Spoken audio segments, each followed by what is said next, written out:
In the old days, as you know, the institutions mass-produced care for the developmentally disabled in relatively small wards where 60 or 65 or 70 or 75 young people, most of them were young people at Willowbrook, were all stuffed. There were only one or two attendants for all of those residents.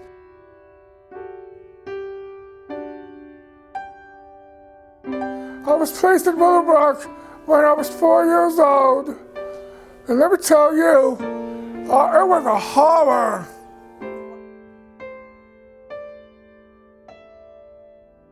I was beat up, I got neglected, abused. They were nameless, they were, not in any way individualized. There was no humanity, really. It was just a holding pen, out of sight, out of mind, for many, many, many decades. Really since the 19th century, when they established the institutions to begin with.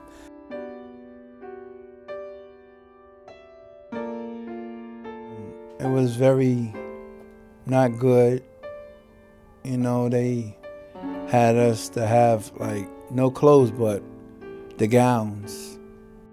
I wanted some clothes.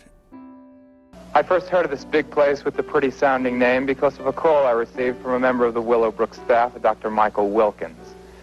The doctor invited me to see the conditions he was talking about, so unannounced and unexpected by the school administration, we toured building number 6. The doctor had warned me that it would be bad. It was horrible. What we found and documented here is a disgrace to all of us.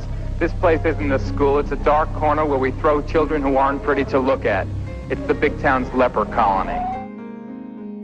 It was the most wasteful, cruel, possible way to care for these people that you could possibly engineer.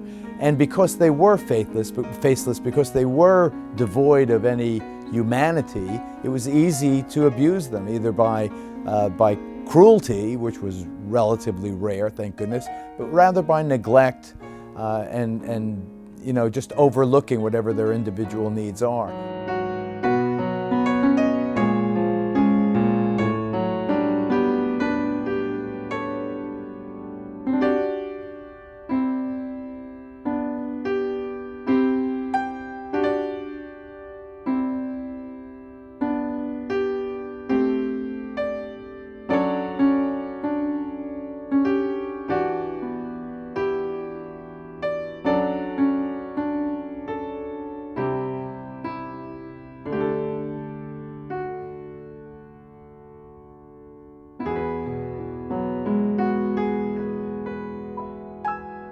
So you've had an amazing arc where the humanization has come with the individualization of the care of the developmentally disabled. It has been a very heartening development in a world where over the last 40 years we've had many, many things that have gone down the tubes or have made a turn for the worse. I think in this particular regard we can say that this is far better than it was 40 years ago.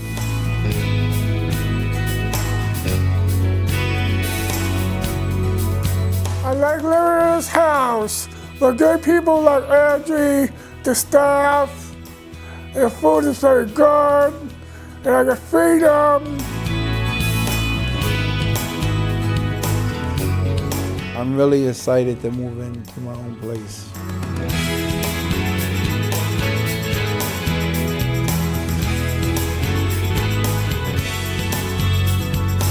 We have seen a plethora of human success stories where I have seen romances bud, I have seen careers being born, I have seen people move into residences and strike up friendships that may be lifelong friendships. I've seen others go off on their own and be independent. It is the scores of people I've met over the years have indicated to me how serendipitous it was that this movement got started when it did.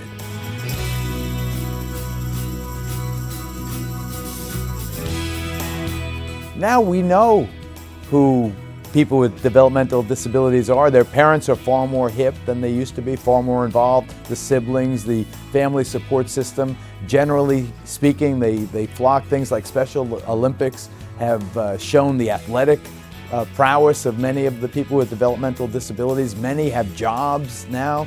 They work in small factories, they work in fast food. Some are, have attained status and stature within either public or private employment that is quite impressive for anyone, regardless of whether or not they had a disability.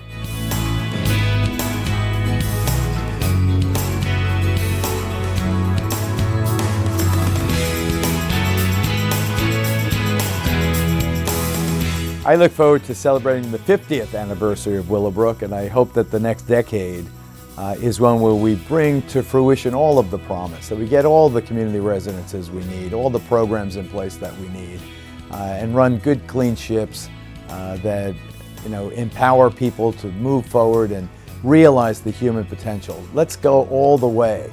Let's really make it so a person with disabilities has exactly the same opportunities as any other person in this society. That will be the great achievement of the Willowbrook era. That will be, the way to bookend this evolutionary arc from those grim, dark days to the promise of a new life.